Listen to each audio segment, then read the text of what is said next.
Good evening, everyone. Today we are going to discuss a very interesting chapter, that is French Revolution. Myself Nitin Singh Rajput. Today आज हम पढ़ रहे हैं class 9 का the French revolution. इस topic को हम पढ़ रहे हैं और आपकी हाफ ईयरली एग्जाम आ रही है, तो आप सभी को ये टॉपिक पढ़ना बेहद जरूरी है। आप क्लास 9 और क्लास 10th में भी यही नेशनलिज्म हीरो इस लेसन में ये टॉपिक 5 मार्क्स के लिए आएगा। तो we be sure that we should read this topic very carefully.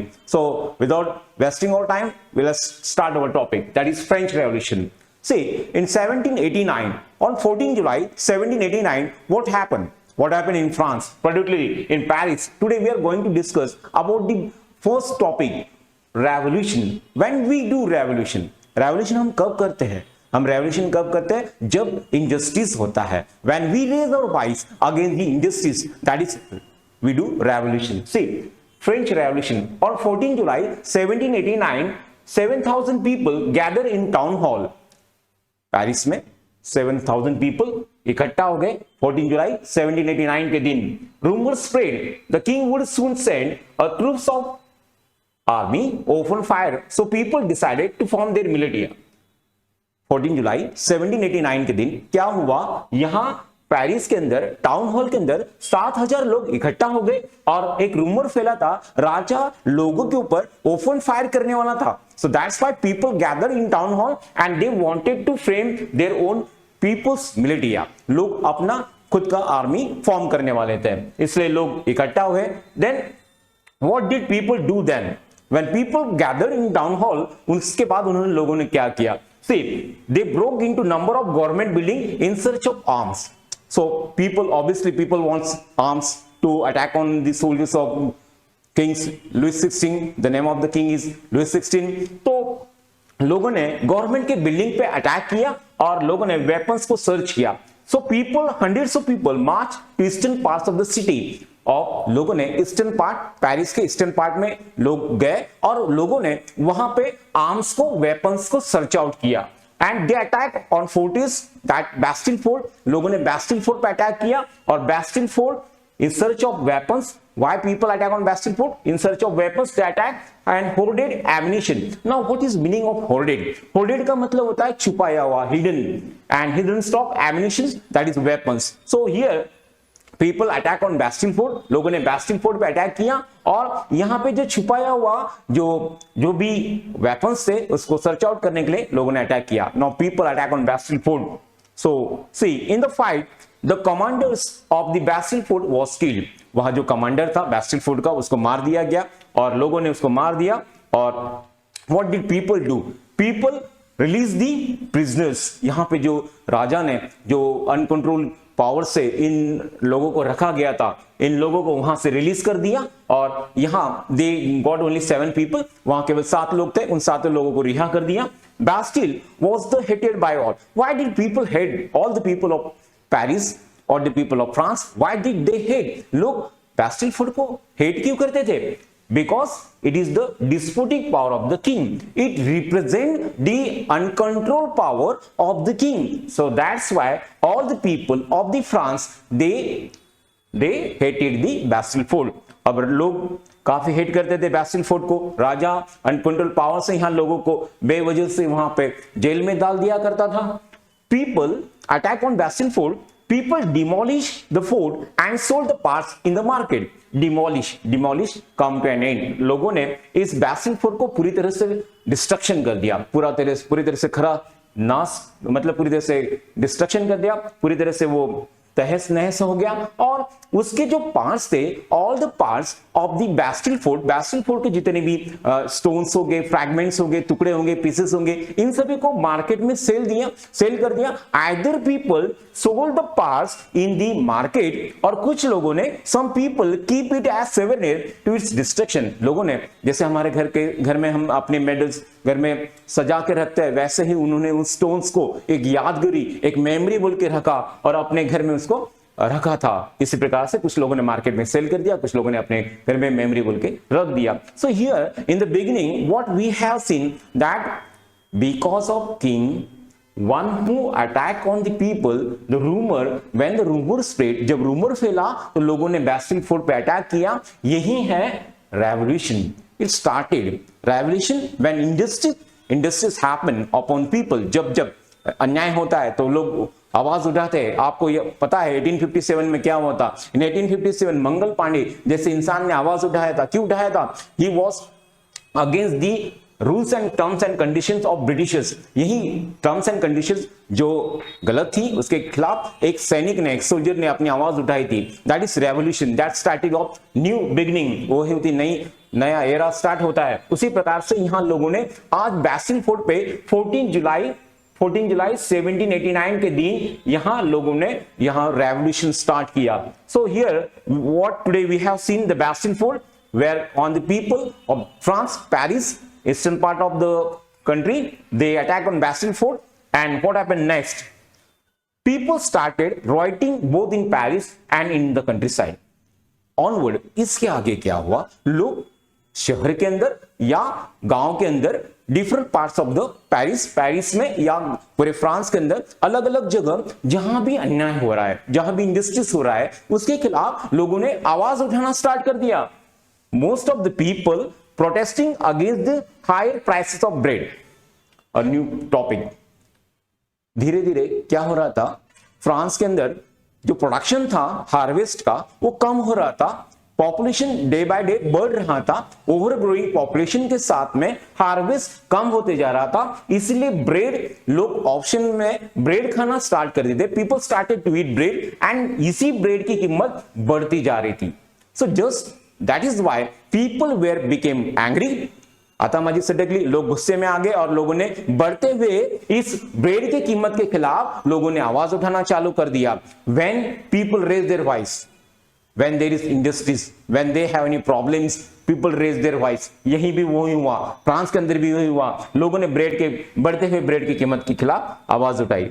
Moving ahead, now you can see, easily observe, so this is the Bastille Fort। Now you can see the people of here France in eastern part of the Paris, people gathered over, people attacked for weapons on the Bastille Fort। you can see Bastille Fort। ये Bastille Fort को 14 जुलाई 1789 में लोगों ने तहस नहस कर दिया था, पूरी तरह से डिमोलिश कर दिया था। इसके जो फ्रैगमेंट्स थे, इसके जो टुकड़े थे, लोगों ने घर में रखे और या मार्केट में बेचे थे। यू कैन सी इजीली सी।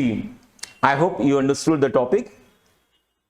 इसी टॉपिक को हम आगे बढ़ते हैं। Now you can see the Bastille fort. यही बैस्टिल फोर्ट है।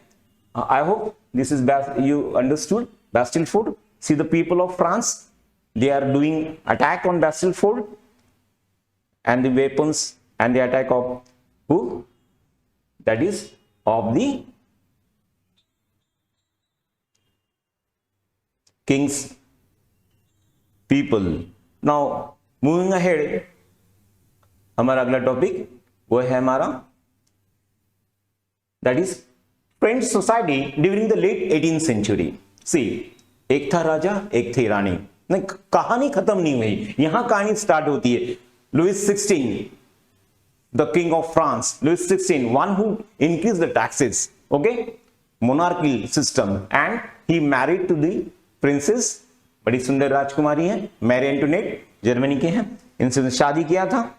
Now say king married to the Marie Antoinette, King Louis XVI from the Bourbon family in 1774। You can see Louis 16 जो एक रॉयल फैमिली से आए थे, Bourbon family से आए थे, और 1774 में at the age of 20 he became the king and he married to the Austria नहीं, ऑस्ट्रिया की जो राजकुमारी है वो है हमारी रानी मैरी एंटोनेट। उनसे शादी किया था, princess Marie Antoinette. So I hope, राजा का नाम है लुइस 16, फ्रांस के राजा है, उम्र के 20 साल में 1774 में ही became the king. Monarchial system, Bourbon family से बिलोंग करते हैं, एक रॉयल फैमिली से बिलोंग करते हैं, and he married to the Austrian princess Marie Antoinette. So when they married after some years, you can easily identify क्या हुआ।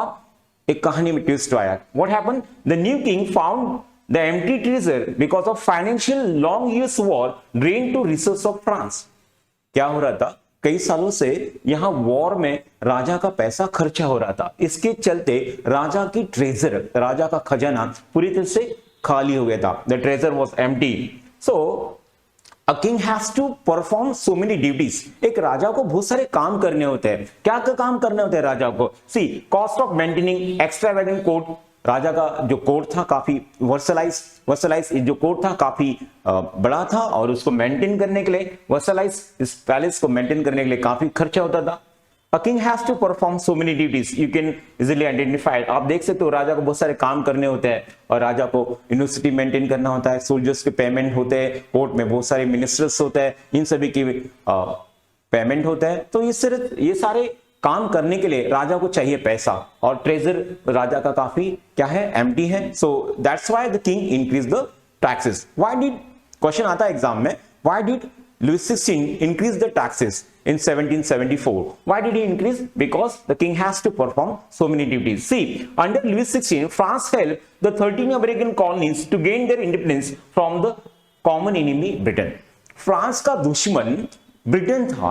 France का दुश्मन ब्रिटेन होने की वजह से यहां जो वॉर चल रहा था, 13 अमेरिकन कॉलोनीज का जो वॉर चल रहा था, उस वॉर को हेल्प करने के लिए अमेरिका, जिसका वॉर ब्रिटेन के साथ चल रहा था, उस ब्रिटेन को ब्रिटेन जो फ्रांस का दुश्मन था, यहां पे 13 अमेरिकन कॉलोनीज को फ्रांस ने हेल्प किया।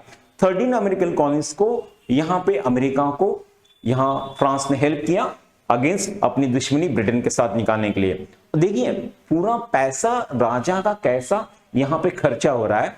The king has given his money to the 13 American colonies. Already the king has to perform so many duties. पहले से राजा को बहुत सारे काम करने पड़ते हैं और यहाँ पे 13 अमेरिकन कॉलोनीज को राजा ने पैसा दे दिया है, तो ट्रेजरी पूरी तरह से एम्प्टी हो जाएगा। See, the war added $1 billion to the debt. पहले से ही 13 अमेरिकन कॉलोनीज को पैसा दे दिया, यहां पे राजा के ऊपर livre the currency of France उस समय लीवर करेंसी था और इसकी वजह से वॉर की वजह से सरकार राजा का ये पूरी तरह से कर्जे में डूब गया था। और some people of the France, जो फ्रांस के जो वेल सेटल्ड पीपल थे, उन लोगों ने राजा को लैंडिंग पैसा उसना दिया था। वो लोग, now this people, the people who has given money to the king, they are demanding their money back.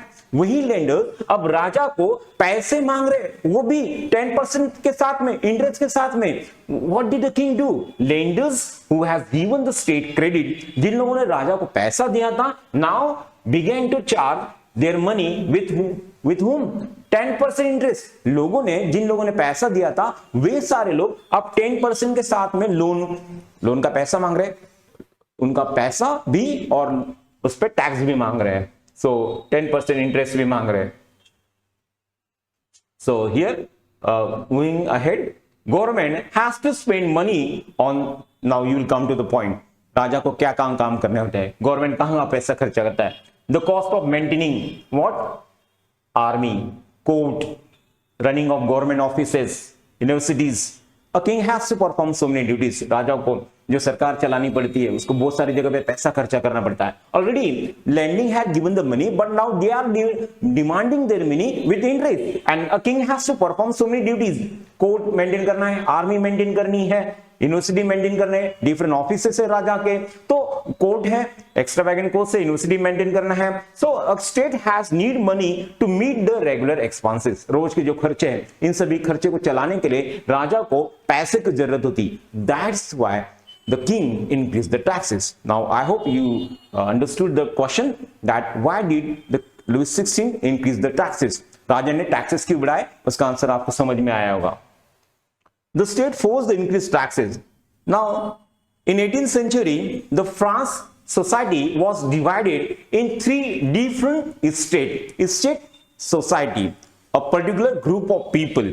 18th century में फ्रांस ये 3 अलग अलग सोसाइटीज में डिस्क्राइब बटा हुआ था। फर्स्ट स्टेट क्लर्जी लोग, second state nobility, and the third state there are some people, they are in this way big businessman, merchants, court officers, lawyers in second state. Now in third state, so see third state में यहां पे 3 तरह के लोग हैं, कुछ businessman है, merchants है, कोर्ट ऑफिसर्स है, लॉयर्स है। ये लोग बिजनेस करते हैं, अदर कंट्री के साथ में बिजनेस करते हैं, दे रन गुड मनी, उनके पास में अच्छा पैसा है। बट पीजन एंड आर्टिस्ट जो लोग थे, उनके पास में थोड़ा कम पैसा था, वो अपने बेयरली सर्वाइव करते थे। और सबसे कम स्मॉल पीजन्स, लैंडलेस लेबर, ये लोग थे जिनके पास में बहुत ही कम पैसा था, वो मजदूरी करते थे। So here we come to know that in French society, in French Revolution, when we are talking about 18th century, particularly जब 18th century की हम बात करते हैं तो फ्रांस की सोसाइटीज 3 हिस्सों में बटी थी। 3 स्टेट मतलब सोसाइटी, ग्रुप ऑफ पीपल। यहां मेंबर्स जो थे केवल ओनली द थर्ड स्टेट पे the taxes. Keep in mind, याद करो कि केवल थर्ड स्टेट पे टैक्सेस करता है, पहला स्टेट और सेकंड स्टेट टैक्सेस पे नहीं करता है। फोर्थ स्टेट क्लर्जी टैक्स नहीं पे करता है। नोबिलिटी, ये जमींदार लैंडलॉर्ड स्टेट, ये टैक्स नहीं पे करते। Clergy, one who worship in the country, they don't pay the taxes. Nobility, the people, they also landlord people, they take the services from the third state but they don't pay the taxes. Here big businessman, merchants, lawyers. Now in third state, big businessman, merchants, court officers, lawyers, these people do the trade. ये लोग trade करते हैं, ये offices में different काम करते हैं। They are well settled, but peasant and artists and small landless peasants and labor, they do daily wages. ये लोग daily wages पे काम करते हैं, barely survive करते हैं। So only the third state pay the taxes and fourth and second state tax नहीं पे करते। सीधी सीधी बात है, पहला स्टेट सेकंड स्टेट टैक्स नहीं पे करता है, ओनली द थर्ड स्टेट पे द टैक्सेस। ये अच्छी बात नहीं है। और थर्ड स्टेट पे इसका 18th सेंचुरी में यूरोप के अंदर ये काफी बर्डन फ्रांस के अंदर थर्ड स्टेट के ऊपर आ गया था। Okay, what we discuss today, Bastille fort पे कैसे अटैक हुआ, then we discuss about the topic why the king has to, राजा को किस प्रकार से पैसा अलग अलग जगह खर्चा करना पड़ता है, ये हमने पढ़ा। Now we will discuss moving ahead peasants. अब फ्रांस के अंदर जो 90% लोग थे वो पीजेंट्स का पॉपुलेशन था, लेकिन लैंड जो था वो 60% जमीन इन नोबल्स के पास में थी। सी 90% पॉपुलेशन ये किसानों का है, लेकिन किसानों के पास में खुद की जमीन नहीं है। जमीन किसके पास में? Land is belonging to the nobles. 60% जमीन नोबल्स के पास में है। नोबल्स इन किसानों को अपने घर में, खेत में, आर्मी में और रोड कंस्ट्रक्शन में काम करवाता है। See, the land is owned by the nobles 60% or the richer member of the third state. कुछ ही a few numbers of people are there in third state. They are having the land and 60% land is belonging to whom? Land is the possession of whom? Nobles. Here, clergy and nobility, they have certain right by birth. Clergy and nobility को जन्म से certain privileges है। Now what is mean by privileges? Privileges का मतलब क्या होता है? Certain right by birth. इन लोगों को जन्म से अधिकार है। क्या अधिकार है? They are not paying taxes. They are having the exemption of paying taxes. ये टैक्स नहीं पे करते हैं, टैक्स लोगों से लेते हैं। क्लर्जी टैली नाम का टैक्स लेता है। Nobility, noble people, landlords people, they take the services. उनके घर में काम करो, खेत में काम करो, उनके लिए आर्मी में काम करो, उनके लिए रोड कंस्ट्रक्शन के लिए काम करो, इतने सब काम करने को लगाता है। Now see taxes, only the third state is paying taxes. Nobles enjoyed feudal privileges, इनके पास में सर्टेन प्रिविलेजेस है। अब ये प्रिविलेजेस किस प्रकार के? देखो, feudal dues which they accepted from the peasants. किसानों से ये नोबल उनसे कुछ टैक्सेस लेते हैं। कैसे लेते हैं? So peasants जो है, peasants are obliged to render services to the lord. किसान थर्ड स्टेट के नोबल को इस प्रकार से सर्विस दे रहे हैं। To work in the house, उनके घर में काम करे। डोमेस्टिक जो भी हाउस होल्ड कोर्स होगा, क्लीनिंग, वॉशिंग जो भी काम होगा वो कर रहे हैं। फिर उनके खेत में काम कर रहे हैं। टू सर्व इन आर्मी, उनके आर्मी में काम कर रहे हैं। Either they are doing participate in building roads, तो घर में काम करो, खेत में काम करो, आर्मी में काम करो या रोड कंस्ट्रक्शन का काम करो। Here people of third state giving services to the nobles. Now moving ahead, see what we come to know, that only the third state paying taxes and giving services to the nobles also. Church जो है, church भी यहां किसानों से, third state के लोगों से tax ले रहा है। वो टाइथ नाम का टैक्स है। एक टाइथ है, एक टैली है। एक टाइथ नाम का टैक्स जो है वो सरकार लेता है, और टैली नाम का जो टैक्स है वो चर्च लेता है।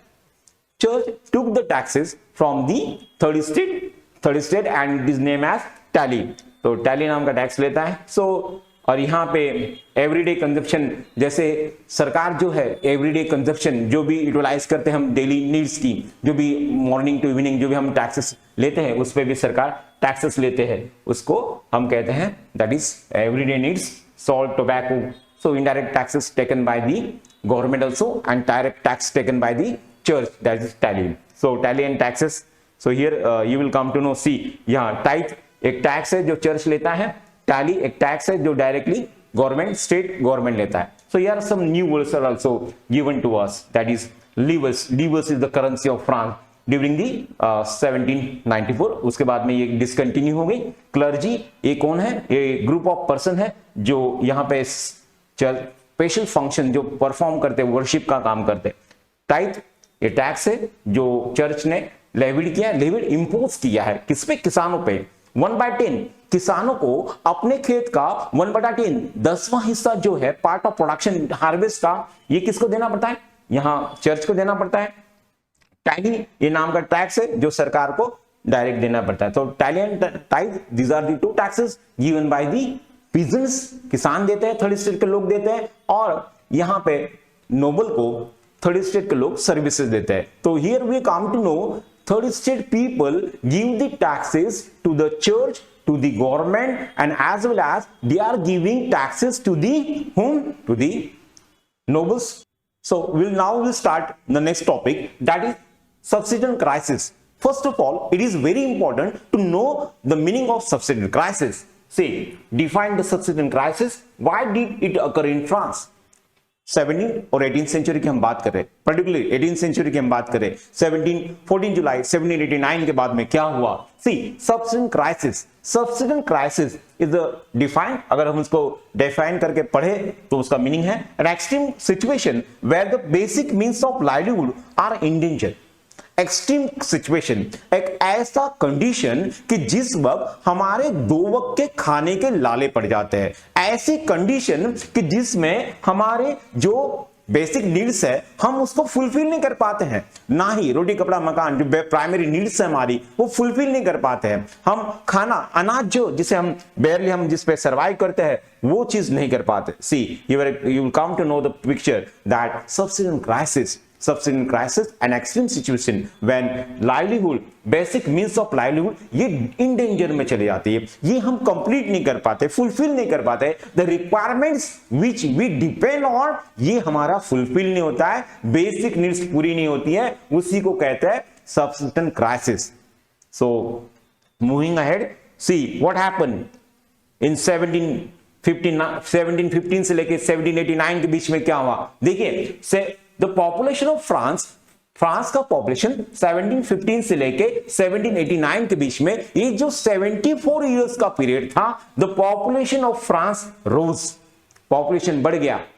ऑब्वियसली जब पॉपुलेशन रोज होगा, बढ़ेगा, तो हमें खाने के लिए अनाज लगेगा. जब नंबर ऑफ हेड्स बढ़ जाएंगे तो खाने के लिए अनाज लगेगा, और जब नंबर ऑफ हेड्स बढ़ जाएंगे तो ऑब्वियसली हमें एक बात सोचने की जरूरत है that the population between the 1715 to 1789 within the 74 years in the France, the population of France rose from 23 million to 28 million. 23 million से लेके 28 million, 5 million पॉपुलेशन बढ़ गया. यहां पे इतना पॉपुलेशन बढ़ने के बाद में लोगों के लिए यहां खाने के लाले पड़ गए थे. People are not getting food, लोगों को खाने के लिए नहीं मिल रहा था. There are some reasons behind it. क्यों? हार्वेस्ट बैड हो रहा था. क्यों हार्वेस्ट इतना नहीं बढ़ रहा था? There are some reasons. Now we will come to know the definition, the term subsistence crisis. The meaning of subsistence crisis, the population of France rose from about 23 million 1715 is about to 28 million. तो 1789 तक यहां 1715 से लेके 1789 के बीच में 74 years के बीच में 23 मिलियन से लेके 28 मिलियन पॉपुलेशन 5 मिलियन बढ़ गया था. And this led to rapid increase in demand of food grain. लोगों के लिए अनाज की डिमांड बढ़ी, जैसे पॉपुलेशन बढ़ा हम देख सकते हैं अनाज दिन प्रतिदिन अनाज की कीमत बढ़ती रहती है. पॉपुलेशन बढ़ रहा है, अनाज जो जब स्टॉक लिमिटेड होगा, ऑब्वियसली मार्केट का रूल है जब स्टॉक लिमिटेड होता है तो प्राइस राइज हो जाती है, प्राइस बढ़ जाती है. ऑब्वियसली प्राइस बढ़ चुकी थी. फ्रांस के अंदर पॉपुलेशन ज्यादा बढ़ गया था, यहाँ 5 मिलियन पॉपुलेशन बढ़ गया था और लोगों के लिए खाने के लिए अनाज नहीं मिल रहा था। There are some reasons why the production of grain could not space मतलब speed with the demand, so the price of bread which was staple diet of the majority rose in rapidly.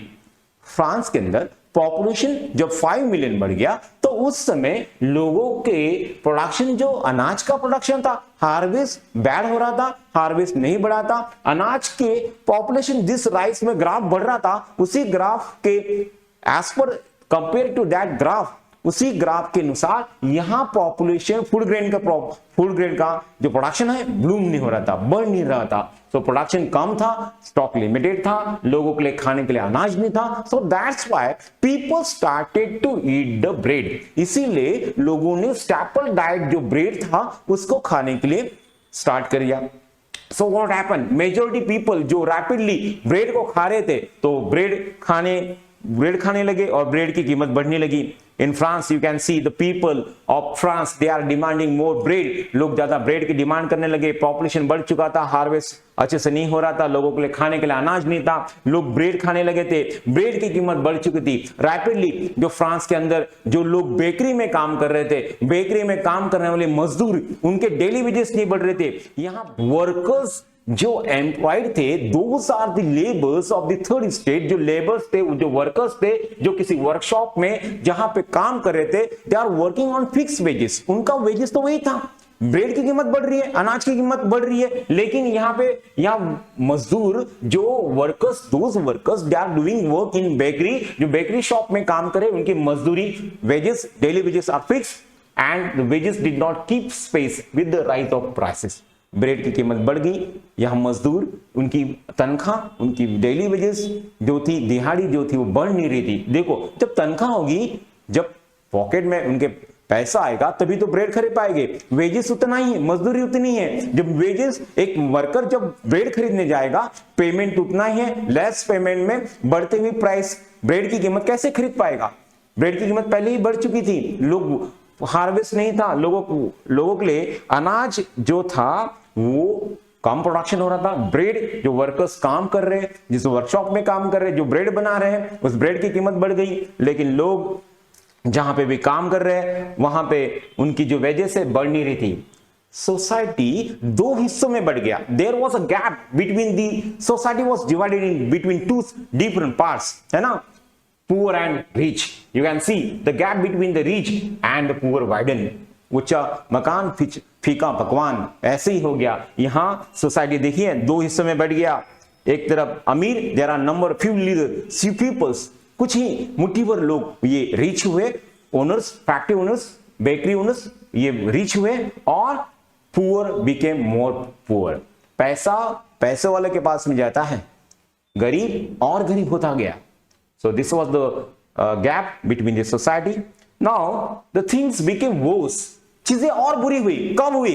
देखो, whenever the drought, सूखा गिरने लगा, hail, आसमान से ओले, ice box, hail, ice box that fall down on the harvest. हंगाम जो harvest, फसल जो ले रहा है, एक किसान जो खेत में फसल ले रहा है, उस फसल में बार बार ड्रॉट, सूखा गिर रहा है, hail, आसमान से ओले गिर रहा है। You can see when harvest ढंग से नहीं आ रहा है, आसमान से ओले गिर रहे हैं, पूरी तरह से डिस्ट्रक्शन हो रहा है। सो किसान करेगा क्या? ऐसे समय this is led a subsistence crisis. इसी सिचुएशन को एक कहते हैं सब्सिस्टेंस क्राइसिस।